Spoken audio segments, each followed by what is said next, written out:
sejam bem-vindos à nossa aula da Escola Dominical. E hoje estaremos começando um tema novo, que realmente eu creio que será de grande bênção para as nossas vidas. É um tema que eu tenho pensado muito ao longo de alguns anos e hoje nós estaremos então iniciando essa nova fase aí das próximas semanas da nossa Escola Bíblica Dominical. Amém? Então, na verdade, o tema escolhido foi Um Tesouro Escondido no Campo, uma explanação sobre a natureza e a importância do Evangelho de Cristo. Tá? Repetindo, um tesouro escondido no campo. Uma das situações mais intrigantes e, por que não dizer, frustrantes, amados, é quando nós falamos do Evangelho de Cristo, a grande dificuldade que os cristãos encontram em viver a plenitude de tudo que o Evangelho de Cristo promete. Então, como eu disse, eu tenho feito uma reflexão ao longo de alguns anos e uma das situações intrigantes e frustrantes é realmente perceber que grande parte dos cristãos tem dificuldade de alcançar a plenitude de tudo aquilo que o Evangelho promete a todos nós. Em nossas igrejas, nós nos deparamos com uma grande maioria de convertidos que depois de alcançar alguma transformação, param de crescer, param de se aprofundar naquela que deveria ser a mais poderosa experiência de suas vidas. Então, isso tem me motivado, isso tem me levado a uma reflexão, amados. E nestas aulas nós estaremos estudando sobre a natureza do Evangelho e tudo o que o Evangelho promete de experiência para aquele que é nascido de novo. Não só o que o Evangelho promete de experiências, mas também estaremos tentando responder a esse dilema. Quais são as dificuldades que o cristão enfrenta e que o dificulta a alcançar essa transformação mais profunda, mais real? Porque no dia a dia, na prática, você vai concordar comigo, a gente vê algumas pessoas que passam por uma certa transformação, mudam um pouquinho a sua vida quando aceitam a Cristo, mas parece que param esse processo e deixam de se aprofundar em algumas questões mais interiores, mais pessoais, e esse é o grande desafio de todos nós, não é? E baseado aqui em nosso verso-chave para esse nosso estudo, que será de algumas semanas, é o versículo que nós encontramos em Mateus capítulo 13, verso 44. Em Mateus 13, 44, nós encontramos o seguinte. Diz aqui esse verso: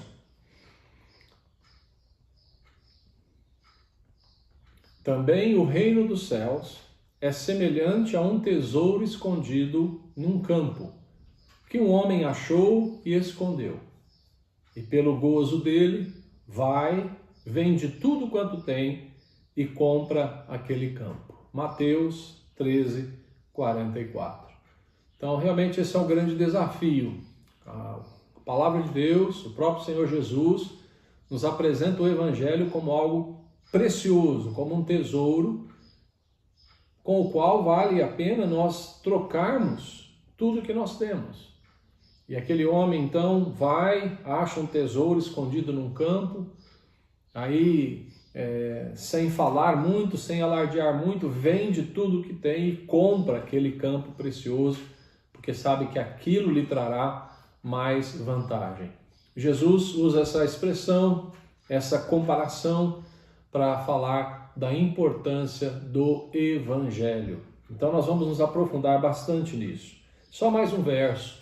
Romanos 15, 29 diz: E bem sei que indo ter convosco, está falando aqui o apóstolo Paulo, chegarei com a plenitude da bênção do Evangelho de Cristo. Olha que palavra maravilhosa.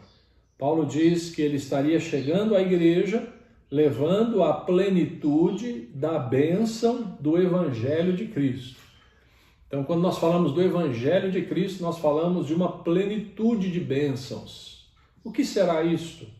E volto a dizer, a nossa grande frustração é porque que a maioria dos cristãos tem dificuldade de viver neste nível de bênção, de plenitude, de intimidade com Deus. Então, primeiramente, vamos começar aqui tentando definir para você a palavra evangelho. Ela é muito comum, muito usada no meio da igreja de Jesus, mas às vezes ainda nós temos alguma certa dificuldade com essa definição. A palavra evangelho, ela era usada no grego mais antigo como a recompensa que alguém recebia por trazer boas novas. Isso aí. Então, alguém que trazia uma boa notícia, ele era recompensado por isso. Essa recompensa era chamado o evangelho. Isso no grego mais antigo. No Antigo Testamento, nós encontramos a palavra também evangelho, no sentido de as boas novas propriamente ditas. Então alguém trazia uma boa notícia, vencemos a guerra, conseguimos a libertação, quando trazia alguma boa notícia para o rei, para o povo, essa boa notícia no Antigo Testamento era a palavra evangelho. E aí nos interessa a utilização da palavra evangelho e a sua definição no Novo Testamento. No Novo Testamento ele passa a significar um pouquinho ainda mais profundo, mais amplo. No Novo Testamento, o evangelho significa as boas notícias, as boas novas em Cristo. Isso que é interessante. Então, no Novo Testamento, especificamente a palavra evangelho significa as boas novas que eu encontro em Cristo. Isso significa, por exemplo, que o evangelho anuncia boas novas sobre o reino de Deus. Também o evangelho é uma mensagem de perdão que Deus enviou aos homens. Então essa mensagem de que Deus está enviando o perdão a todos nós são boas notícias. O apóstolo Paulo usa a palavra boas novas, evangelho, para o plano de Deus para as igrejas. Ele menciona muito isso, o propósito de Deus, os planos de Deus para a sua igreja. Essas são boas notícias. E na verdade também, no Novo Testamento, basicamente, boas novas falam de um processo de transformação encontrado no Evangelho de Cristo. Então essa é a boa notícia que nós recebemos. Lendo o Novo Testamento, nós recebemos essa boa notícia. No Evangelho de Cristo, o ser humano ele encontra um processo de transformação. E esta é uma boa nova. Então essa é a definição tríplice da palavra evangelho no grego mais antigo, no Antigo Testamento e no Novo Testamento. Mas aí se levanta a grande questão. Qual é a realidade vivencial de todos nós? Qual é a realidade que o crente realmente enfrenta quando nós ouvimos que o Evangelho é um grande tesouro escondido, nós ouvimos que o Evangelho traz em si plenitude de bênção, o Evangelho são boas novas de tudo aquilo que Deus pode fazer no ser humano, lembrando que o ser humano sem Cristo ele está perdido, ele é filho da desobediência, está afastado das promessas de Deus. Todas essas definições nós encontramos a respeito do homem pecador sem Cristo. Quando esse homem pecador recebe o Evangelho, ele recebe uma boa notícia, uma boa nova de que a sua vida pode ser transformada. Mas então nós nos deparamos com a realidade. E vou ser bem sincero aqui. Na realidade da vida dos cristãos, essa transformação que o Evangelho fala, ela é muito limitada. Não por causa do Evangelho, mas no dia a dia, né? Na experiência de vivência do cristão, quando nós aceitamos a Cristo e começamos a viver os nossos primeiros passos na vida cristã, ao longo de um tempo nós percebemos que, infelizmente, a transformação dos cristãos ela é limitada. Isso nos leva a um dilema, porque de um lado nós lemos que o Evangelho é poder de Deus, o Evangelho é plenitude, o Evangelho é capaz de nos transformar. Quando nos encontramos com Cristo e com o Espírito Santo, grandes mudanças são propostas ali no Evangelho de Cristo.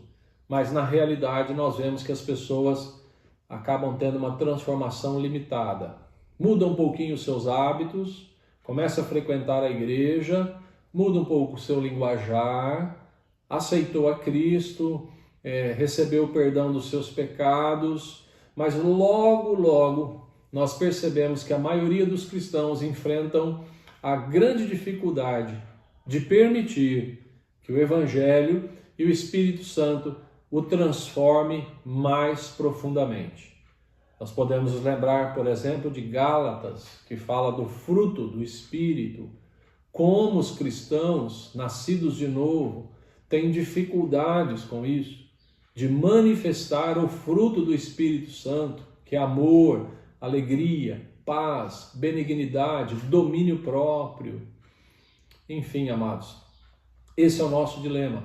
E como eu disse no início da nossa aula hoje, foi esse dilema que me levou a pensar sobre esse tema e tem nos causado certa dose de frustração, porque olhamos para a vida das pessoas e elas têm tudo para serem diferentes, mais transformadas, mais felizes, mais simples, mais plenas, mas a gente encontra no dia a dia da vida do cristão ele enroscado, não é? Enredado com coisas pequenas, com sentimentos pequenos, com dificuldades que não deveriam estar ali.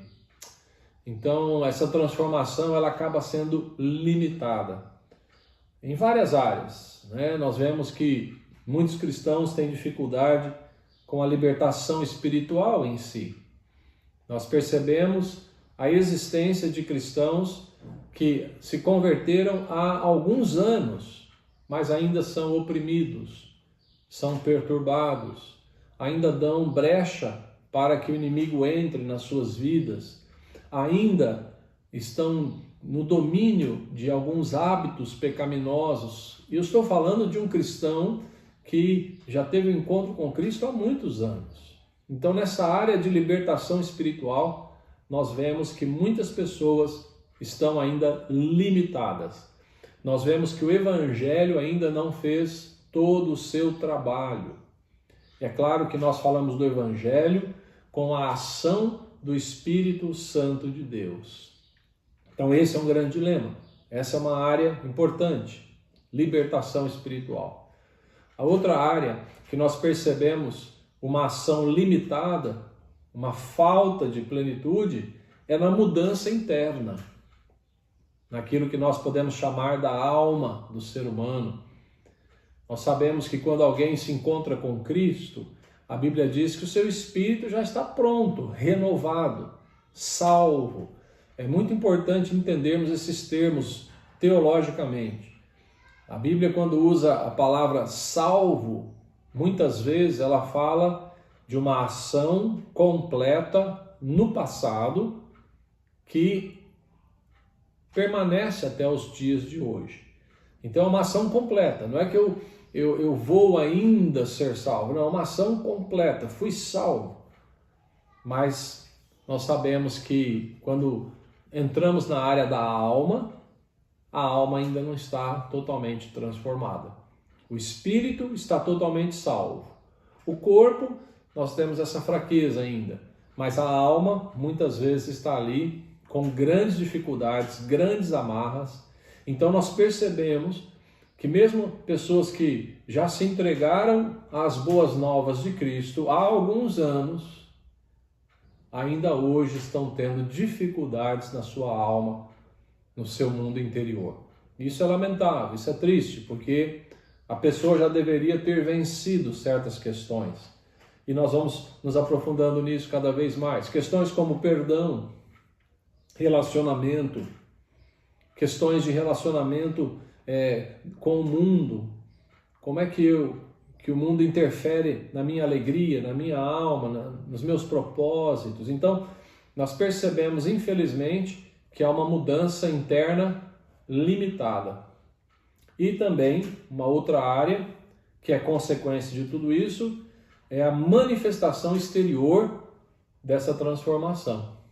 Então, infelizmente, nós percebemos que muitos cristãos têm ainda dificuldade de manifestar exteriormente, nas suas atitudes, no seu falar, né, no seu pensar, né, e principalmente nas suas atitudes, tem dificuldade ainda de manifestar esse evangelho na plenitude. Então nós percebemos pelo comportamento de certos cristãos que eles ainda estão realmente precisando caminhar muito. A transformação ainda não foi plena, a transformação ainda não foi total. Nós percebemos, observando a história, o comportamento, as atitudes de certos cristãos, percebemos que eles ainda estão amarrados a certos pecados, a certos hábitos pecaminosos, sofrem opressão espiritual do inimigo quando não deveriam mais. E amados, mais um verso importantíssimo quando se fala do Evangelho, nós encontramos em Romanos 1,16. Porque não me envergonho do Evangelho de Cristo, pois é o poder de Deus para a salvação de todo aquele que crê, primeiro do judeu e também do grego. Olha que coisa interessante. Porque não me envergonho do Evangelho de Cristo, das boas novas de Cristo, porque é o dunamis, o poder de Deus para a salvação de todo aquele que crê, primeiro do judeu e também do grego. Então, caminhando aqui hoje para o final dessa nossa meditação, o Evangelho de Cristo é um Evangelho de poder. E a palavra aqui é dunamis, palavra que significa poderes miraculosos e a manifestação da onipotência de Deus. Então nós precisamos entender que o Evangelho na vida do cristão são as boas novas da salvação, do poder de Deus, as boas novas de transformação. Mas o que nós estaremos vendo aqui ao longo do nosso estudo são exatamente as dificuldades. Por que os cristãos têm uma transformação limitada, infelizmente? Porque não é plena essa experiência com as boas novas. E aí nós vimos que, reforçando, né, a questão do Evangelho, o Evangelho é de poder. É um Evangelho de poderes miraculosos, de manifestação da onipotência de Deus. E diz aqui, porque o Evangelho é o poder de Deus. Então não tem nada a ver conosco, no sentido de que as boas novas do Evangelho não nascem da vontade humana, mas as boas novas são de Deus para nós. Quando diz aqui de Deus, quer significar que o Evangelho é uma energia que só pode ser atribuída a Deus. É um poder transformador que só Deus pode fazer em nós.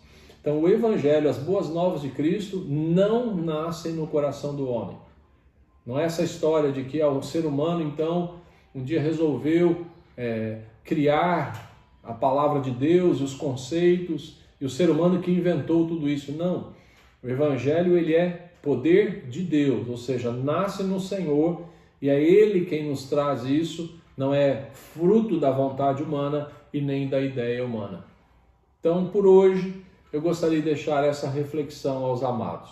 Algo que realmente me incomoda, e eu tenho refletido muito sobre isso, muitas vezes visto com frustração, com tristeza, porque a gente acompanha a vida de muitos cristãos, como o Evangelho das Boas Novas ainda não tem transformado profundamente, plenamente a vida dos amados cristãos, sendo que esse Evangelho é puro poder, poder miraculoso, poder da manifestação da onipotência de Deus. Nas próximas aulas, nós estaremos então nos aprofundando sobre isso. Nós estaremos mencionando quais são as dificuldades. Por que os cristãos não vivem a plenitude do Evangelho? O que a própria Bíblia nos fala sobre essas dificuldades? E como vencer essas dificuldades? E o nosso propósito final é que você, assistindo a estas aulas, possa realmente ser ministrado pelo Espírito Santo para vencer em algumas áreas da sua vida, para que daqui a algum tempo você possa olhar para trás e você vai dizer: hoje eu estou vivendo a plenitude das boas novas de Jesus.